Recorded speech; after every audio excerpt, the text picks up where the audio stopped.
Good morning, good afternoon, or good evening, depending on where you are in the world. My name is Julio Godinez, and welcome to today's DevOps.com webinar, Enterprise DevOps Series, Mainframe Test Automation, brought to you by Broadcom. We have a great webinar for you today, but before we get started, I need to go through some housekeeping announcements. Today's event is being recorded, so if you miss any part of the webinar, you will be able to watch it again. We will be sending out a link to access the webinar on demand, or you can visit devops.com/webinars, and it will be available for you as well. We are taking questions from the audience throughout the presentation. Use your webinar interface to submit questions into the Q&A section, and we will try to get to as many as possible at the end. Finally, stick around until the end because we are doing a drawing for 4 $25 Amazon gift cards, so stay tuned to see if you're a winner. Joining me today is Peter Vakula, testing lead at Broadcom. I'm now going to put myself on mute, turn off my camera, and let you get to it. Thank you, Julio. So good morning, good afternoon, good evening, and thank you so much for joining us today for a next session in our Enterprise DevOps series. Today's topic is mainframe test automation. IBM mainframes are the backbone computing power of most large enterprises, and we will focus primarily on this platform when it comes to test automation in today's chat. I'm Petr Vacula, I'm product manager and testing lead here at Broadcom, and I'll walk you through this topic today. What's on our agenda today? So we'll start light with a general understanding of testing and test automation and how it really relates to the mainframe and mainframe platform. State of mainframe DevOps is something we will look next because the DevOps on mainframes has evolved significantly in the past decade. But we still do see some areas for improvement here and there. So we'll take a look at the current state in there.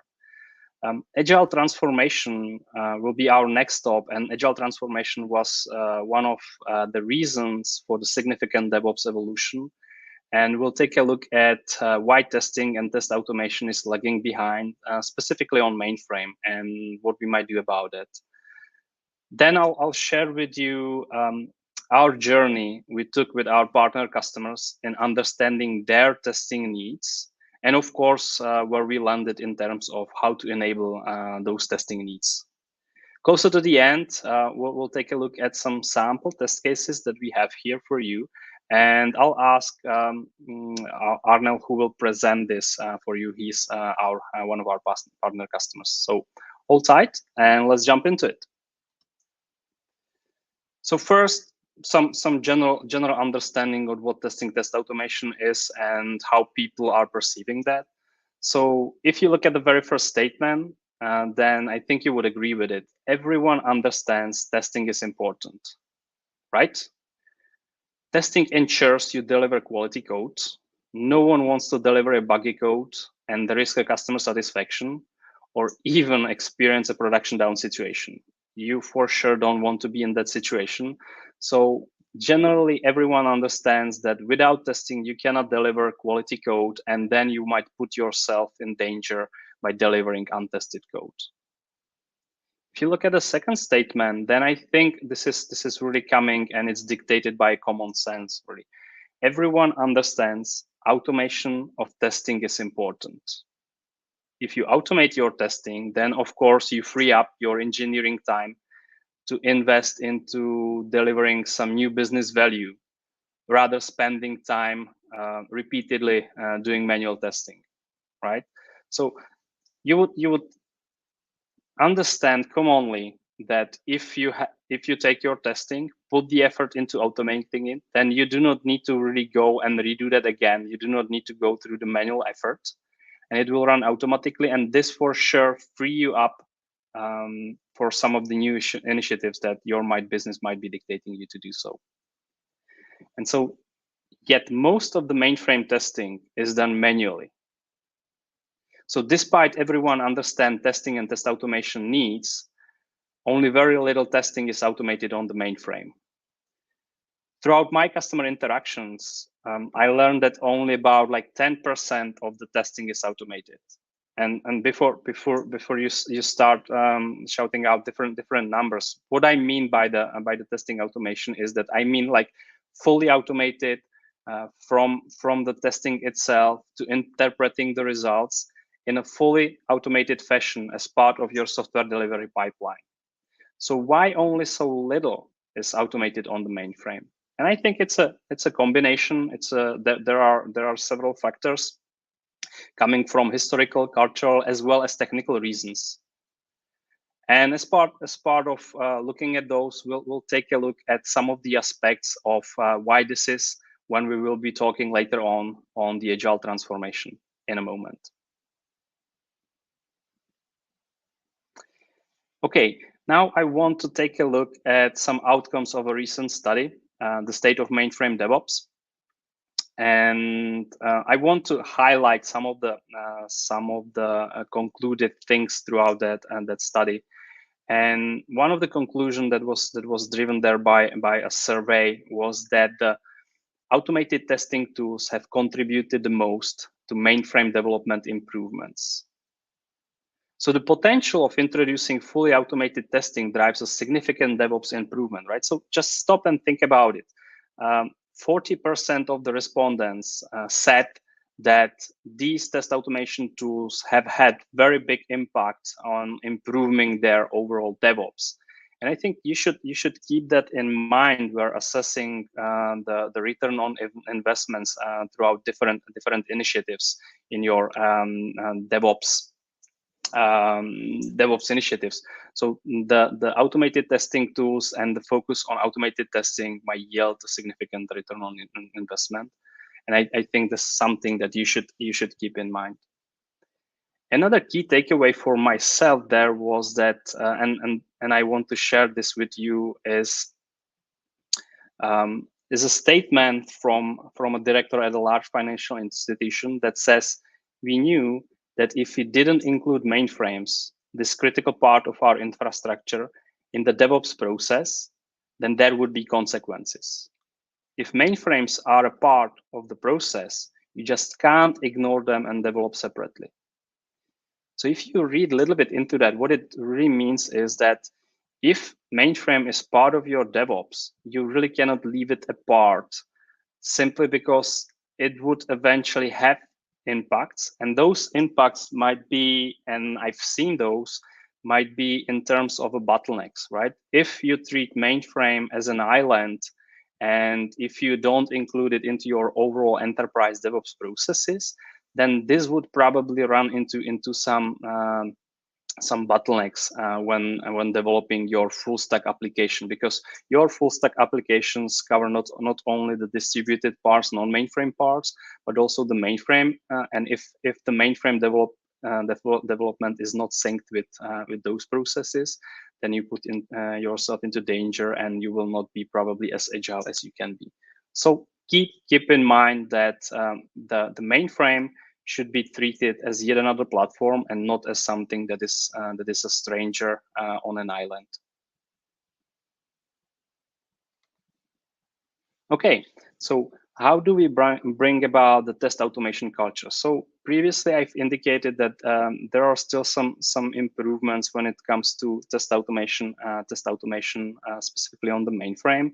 But let's take a look at Agile transformation and what it really meant. So the Agile transformation has happened throughout the industry, and if you remember from the history, not that distant, the prevalent methodology to develop a software was really waterfall, right? So you would do the planning for the whole application cycle.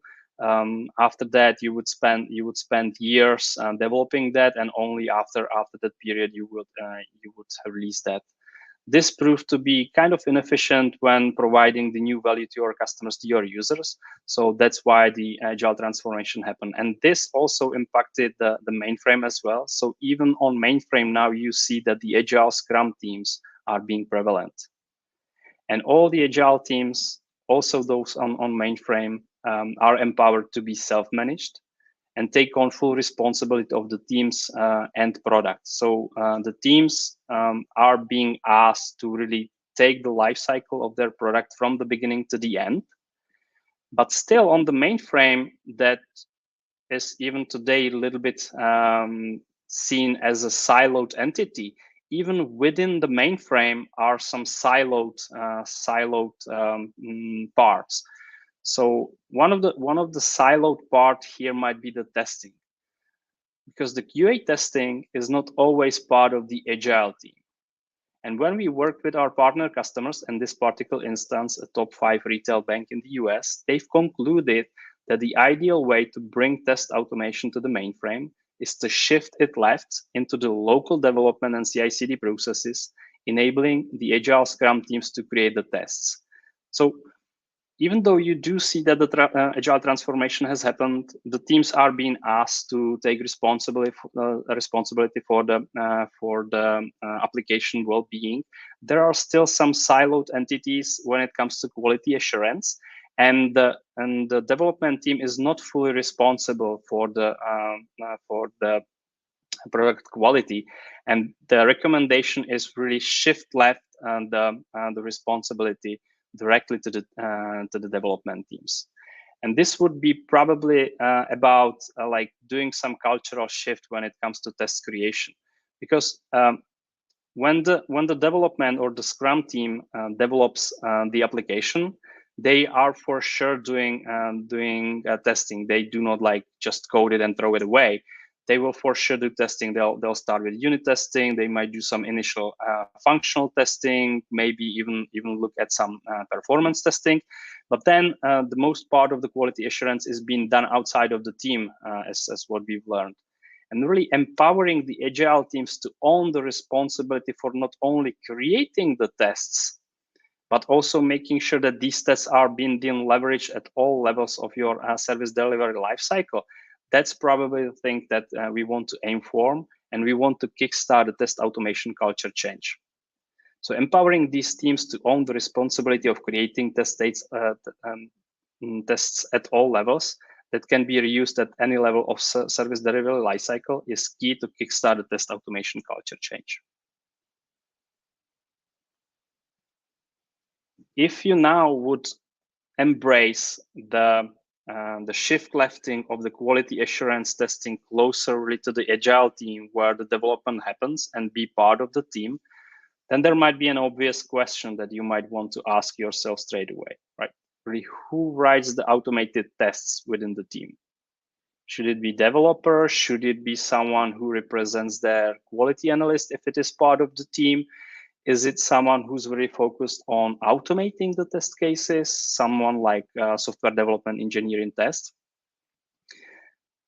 And really, if you look what Agile team means is that I think that the push there is for anyone from the team to be able to pick anything. So when we work with our partner customer bank and they feel strongly that it is important not to be boxed into dedicated roles for this. In Agile, anyone in the team who can contribute to the team's cause should have the opportunity to do so, right? So if a developer is able to write the test cases and help with automating that, he should be empowered to do so. If there is a quality analyst who will be able to help with the test cases themselves, and then a software delivery engineer in test that will help with automating those, they should collaborate together to build those test cases and own the automation from the beginning. It should be the responsibility of the team. So we should empower the teams to own the test cases, and empowerment leads to responsibility, and responsibility leads to ownership. And also, who doesn't want the quality to be owned as early as possible in the service delivery lifecycle? Okay, now let me share the Broadcom's approach to help with testing shift left, the one that I've just mentioned about moving it from the quality assurance and make it part of the development team. But before we go to some answers, let me share the journey with you that we took with our partner customers. So essentially where we started at the very beginning was we wanted to identify the type of testing that are most critical, took the longest, and required some specialized knowledge. That was something we wanted to learn at the beginning because we thought that this would be something we can then find some reasonable use cases and help with that. How we did that? So we did a series of exercises. We did, for example, as-is mapping. So we looked at the current flow of the application development. We work closely with our partner customers on identifying the different stages, what are the pain points or what are the responsibilities, how the responsibilities are handed over different stages. And based on this SS mapping, we were able to harvest and crystallize some use cases. Of course, we looked at the most prevalent and most pressing use cases. And we wanted to use these use cases to go from the as is to something that would be the to be scenario. And for that, we started to building the requirements for those use cases. And those requirements then eventually led us to the potential to be scenario that I'll be sharing in a moment. So if I go back to our initial ask or initial intent of identifying the types of the testing who would be the most critical, took the longest, and would require specialized knowledge, the answer were pretty straightforward, right? So we got the answer that it's the testing after really the application change made it past the development phase. So we just confirmed what I shared with you on the previous slide, is that there is a quality assurance beyond the development team that is being on there, and it usually takes a combination of an application subject matter expert, probably business analyst or a product owner, and the quality engineer. They need to work together.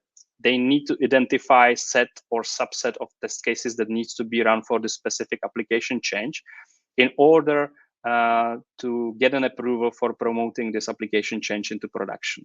And this was done beyond the development team, and that's why we are thinking of shift lefting this closer to the development. And the type of testing that has been done in these stages was primarily functional testing. So let me also just share some use cases that that we boiled down into. One was validate changes in a data set after batch application execution. It might sound pretty straightforward. Similarly, the second one here on the slide, preserve test data integrity between test runs. Again, on distributed platforms, you might take this as a granted, but throughout the different terminology and slightly different approach to mainframe batch execution and then validating the test data, it was necessary to start looking into the use cases and how those we would want to tackle. So now, since we have this this identified and we start looking into the requirements gathering, then we started to look into the answer. But before I go really to the answer, I need to give you a little bit introduction to Zowe, because Zowe is the enabler in here. Not everyone is probably familiar with Zowe, but I would hope that most of you are already. What's Zowe? Zowe is an open mainframe project. It's a modern open source interface for the mainframe, and it really opens up mainframe securely to the enterprise DevOps in general, right? So your existing DevOps toolchain can be also used together with mainframe through the means of opening up the mainframe securely. And those interfaces are command line interface. Those are APIs. Those APIs can be aggregated through API mediation layer.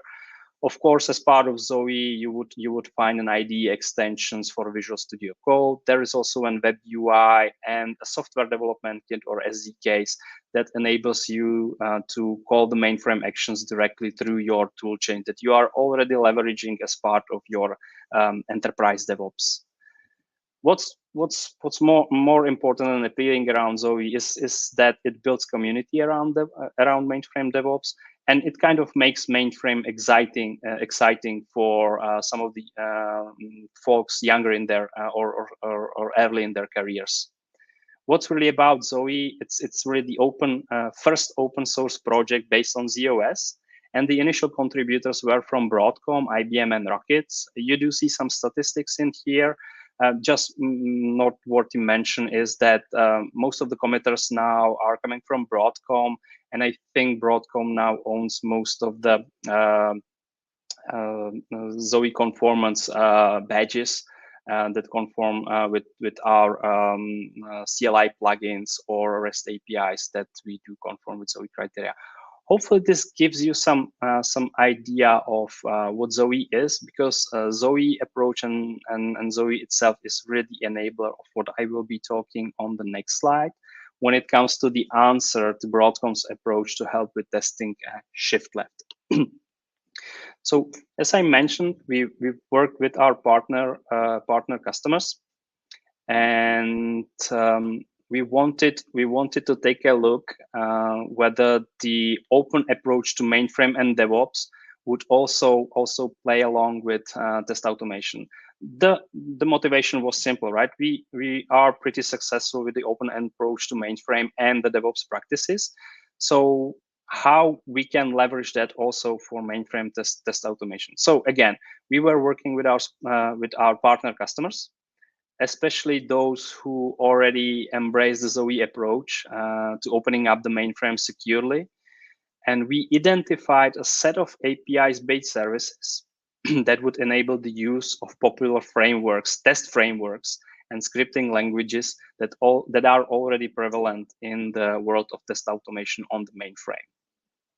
So staying true to our motto of making mainframe just yet another platform, we set out and started creating APIs. So if you look at the picture in here, really, it's the testing APIs that are bringing the value. Those testing APIs are built on the long-standing mainframe security, and the resources that you would be accessing, those are the testing tasks that you would want to incorporate into your automated testing suite. So here we started with the initial subsystem for batch, basic datasets type, but also sequential cluster data VSAMs.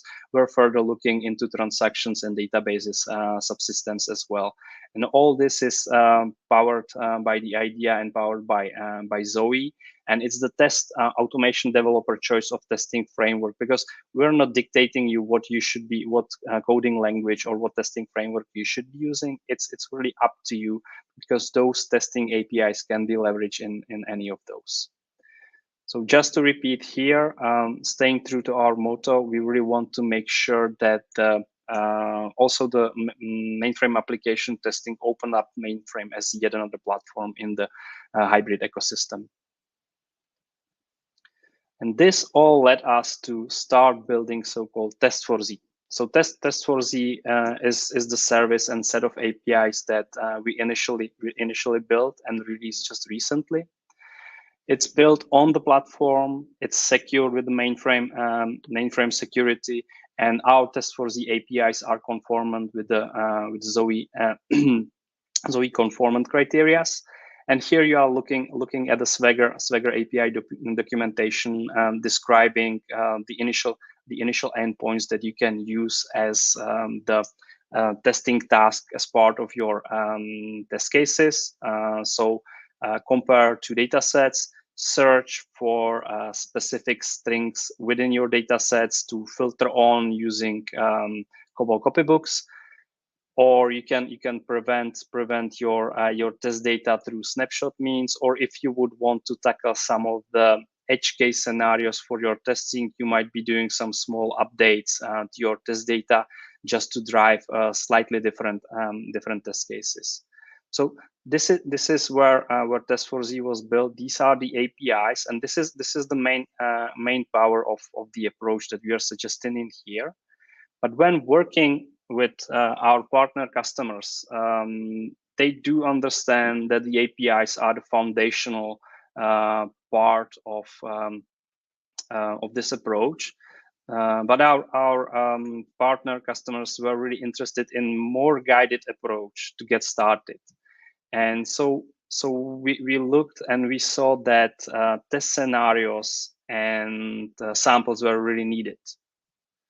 So what we did, we've built a sample test case repository, publicly available on github.com, that illustrates some of the use cases and are providing the sample test cases that you can look at right now and see how we did that. It's leveraging Jest testing framework. It's a JavaScript-based testing framework for starter.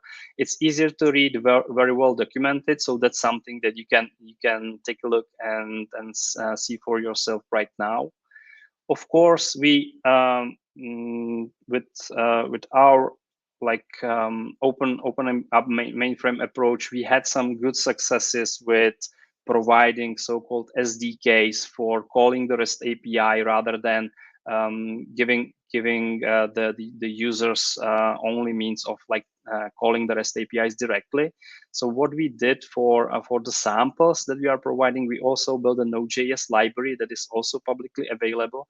And instead of calling REST APIs directly, which by all means you can still do, you're free to do that, but we are also providing this convenient way of calling this function within the Node.js library to get you the functionality instead of really building the REST API string on your own.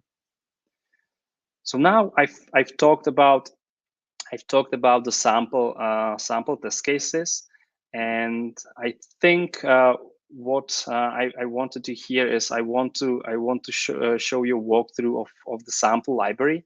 And for that, I've asked Arnold, who's engineering lead at Bank of New Zealand, to share his experience with Test4Z with you. Arnold is one of our partner customer in this one, and we'll do it double virtually here. So Arnold recorded for us a snapshot video. So and now I'm going to play it now for you.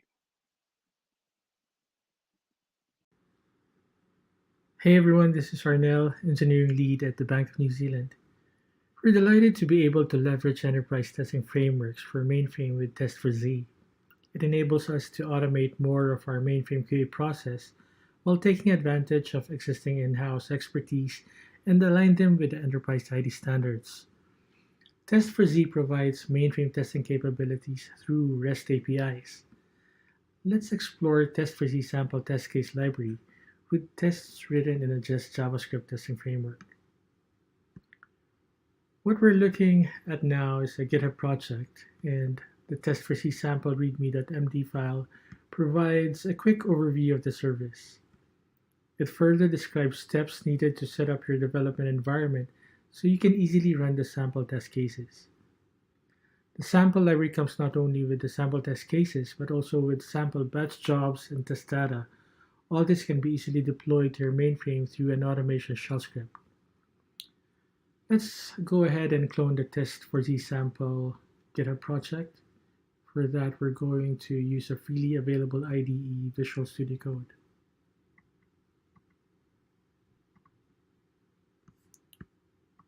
Visual Studio Code, clone the repository.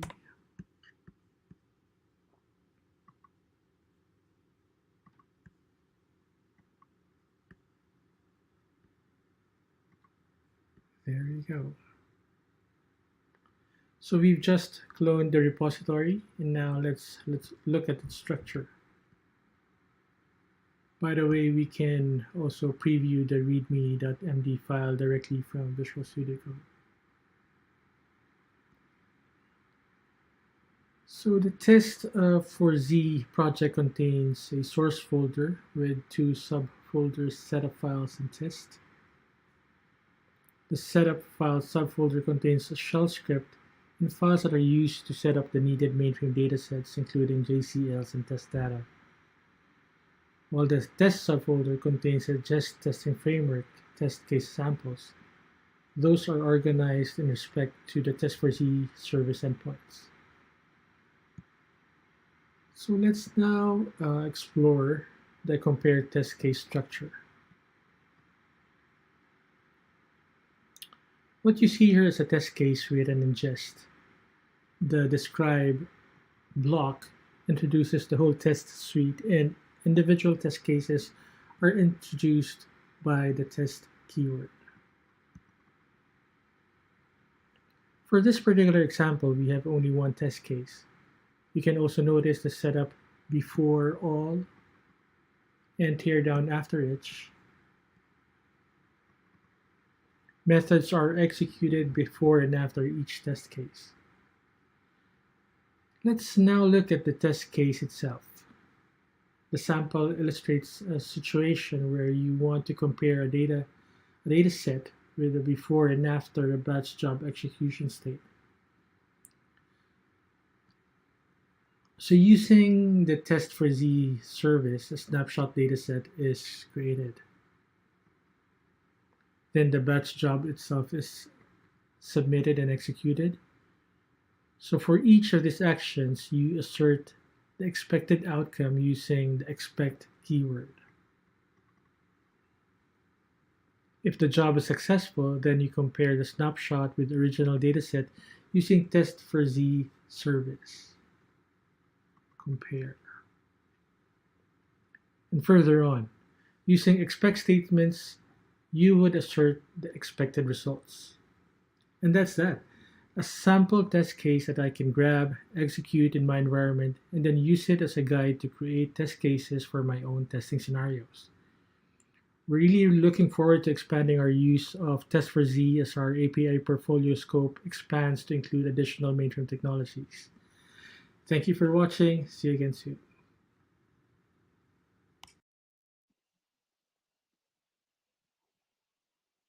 Oh, great. Thank you very much, Arnold. So you had a chance to see how the structure of the sample test case looks like, and as mentioned previously, this has been done in conjunction with our or with the help of our partner customers, just to make sure that the onboarding of the test for Z service is as easy as seamless as possible. So hopefully you do see that, and as mentioned, those are publicly available, so at least you can go there and check for yourself. Okay, now let me give you some additional quotes from working with our partner customers. And those I picked those two particular because I think it illustrates some of the key aspects behind Test for Z.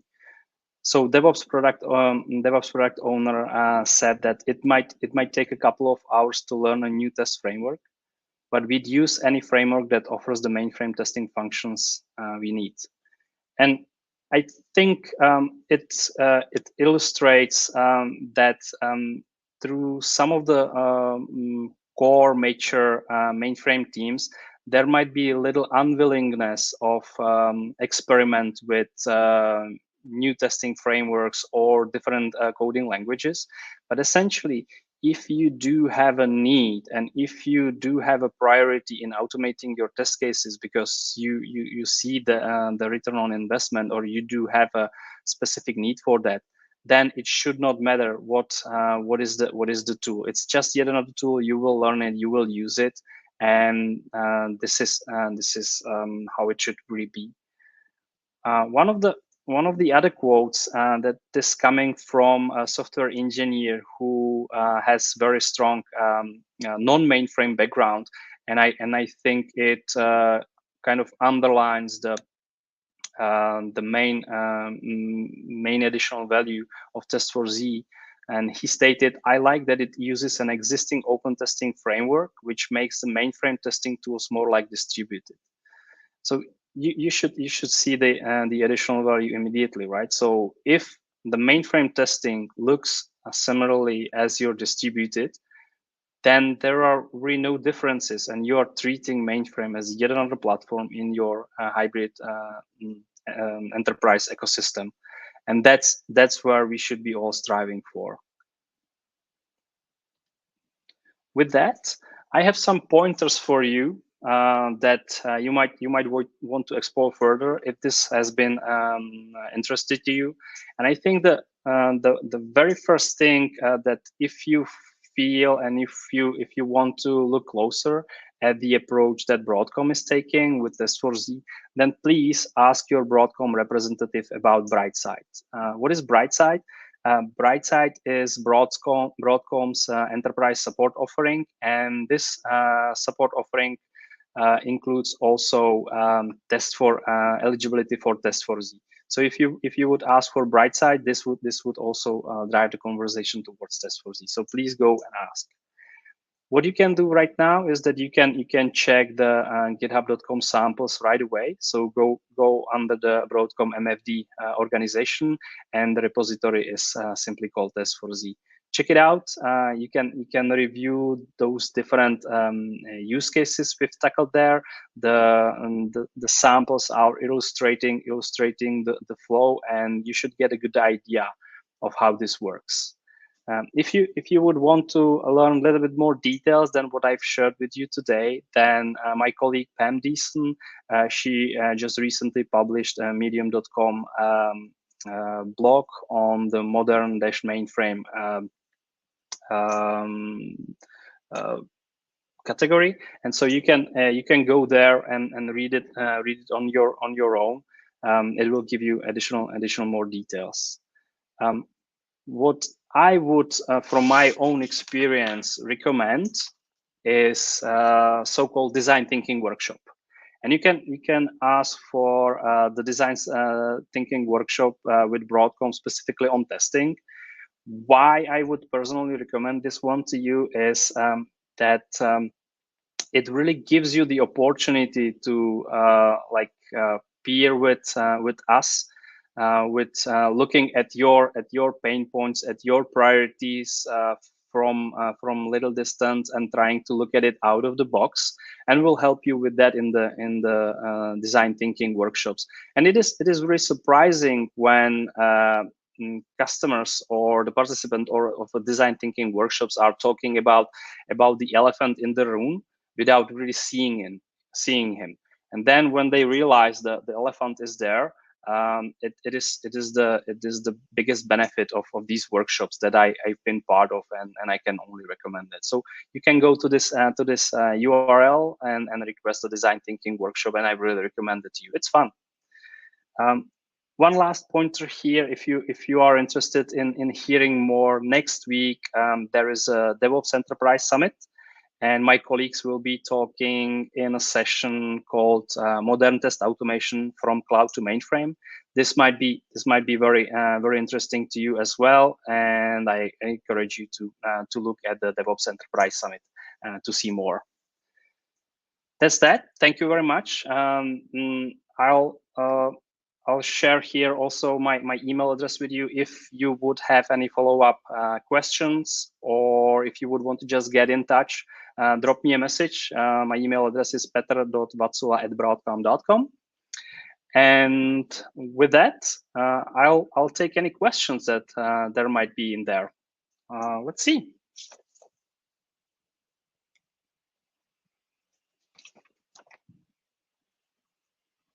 Okay, you can post your questions into the Q&A tab, and then I can start looking through those.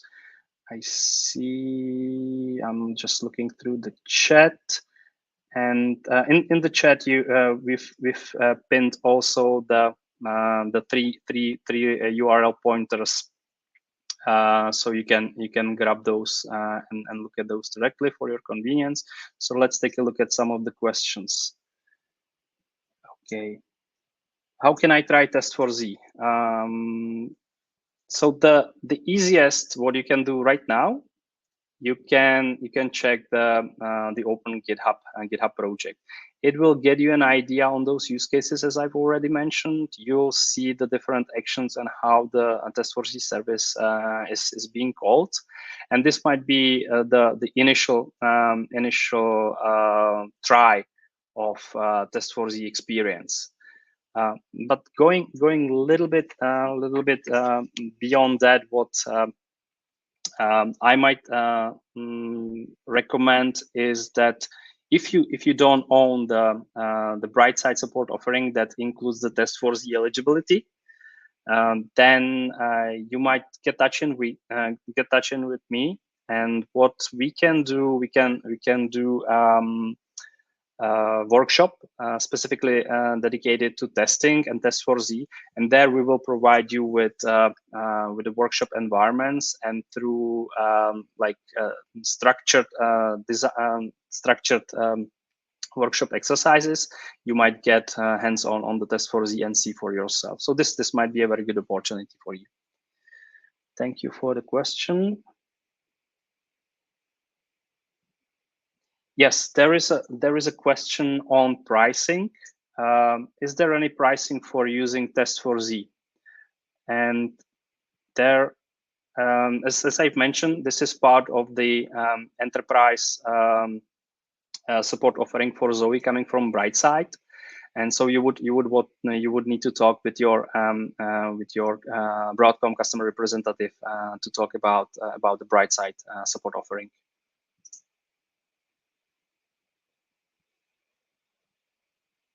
Another question coming in: our mainframe team does not have experience with JavaScript. What are your suggestions here? So I've talked about the sample library. That sample library is using just JavaScript testing framework, and the Node.js package is also JavaScript. So I do see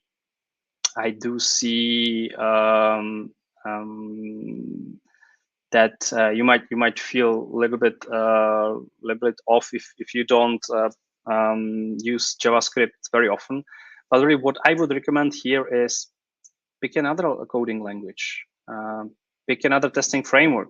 The whole and main idea of Test4Z is that it's open through the REST APIs, and so as long as you can call those REST APIs through that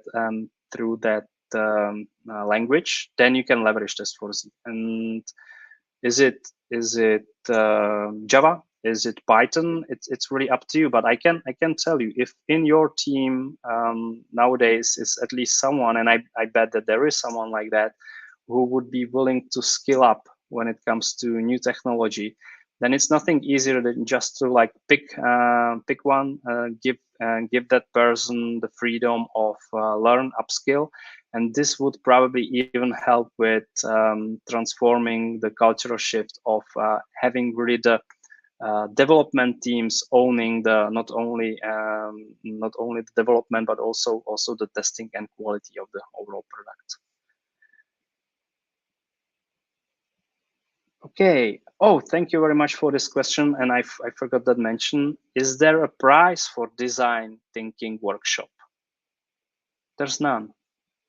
So you can ask for it freely. We'll be more than happy to facilitate for you. And as I mentioned, the design thinking workshops and those that I've been part of were not only fun, but those were really driving some good insights, good takeaways, and then action items that have been previously that have been then implemented. So I would recommend you. There is no price associated with this design thinking workshop at this point. Another question: are you working on a tool that is capable of reading the copybooks to help the generation of the test case? So we do leverage copybooks, especially COBOL copybooks, when operating with the data. So it would kind of make appealing to start generating those test cases out of the copybook. But I think we would be then going more into unit testing, and quite frankly, I think it still requires someone who would do the initial quality analysis, right? Because you can start putting in let's say reasonable testing data, but unless someone does a proper quality analysis, you will not be sure that you are really touching all the aspects of the application. So for sure, something that we might keep in mind, but at this point we do not have it on our radar.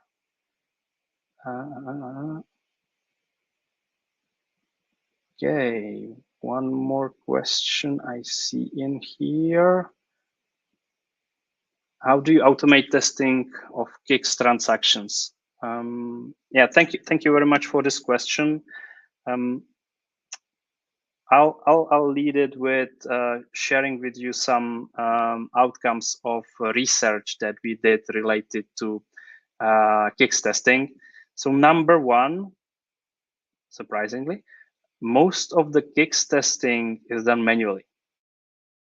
Number two, the means to do the testing or the method to do the testing is through 30-70 terminal emulator screens.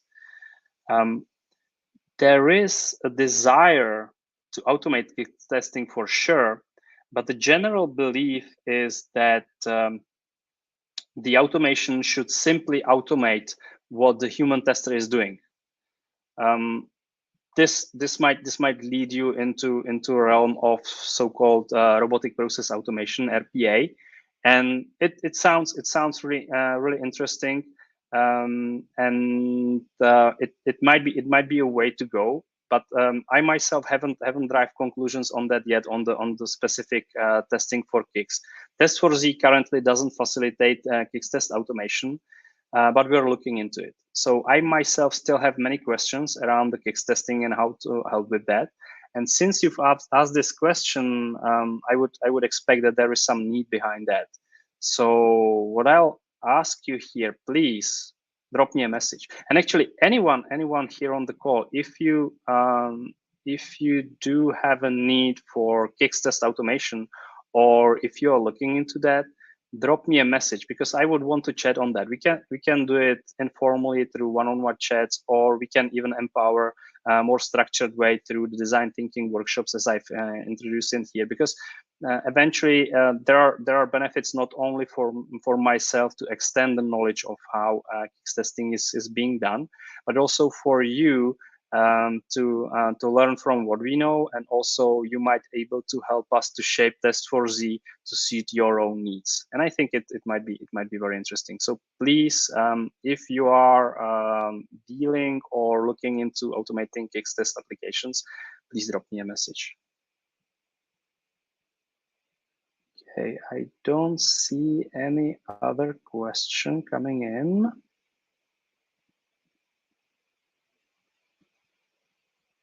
So I'll pause for a moment. If there are any other questions,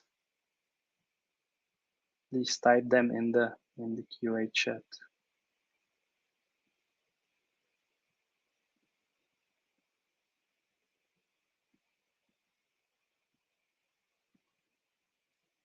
Okay, I don't see anything else coming up. So thank you very much for your interest, for your questions, and as usual, if anything else will pop up, just drop me a message. Julia?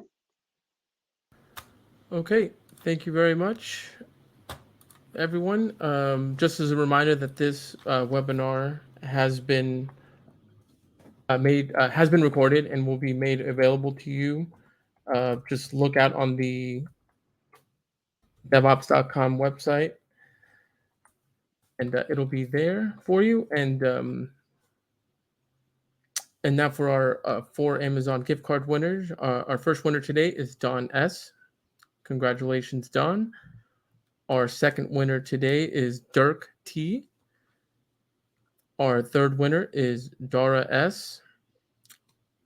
And our last winner is Vaughn M. So congratulations to all our winners.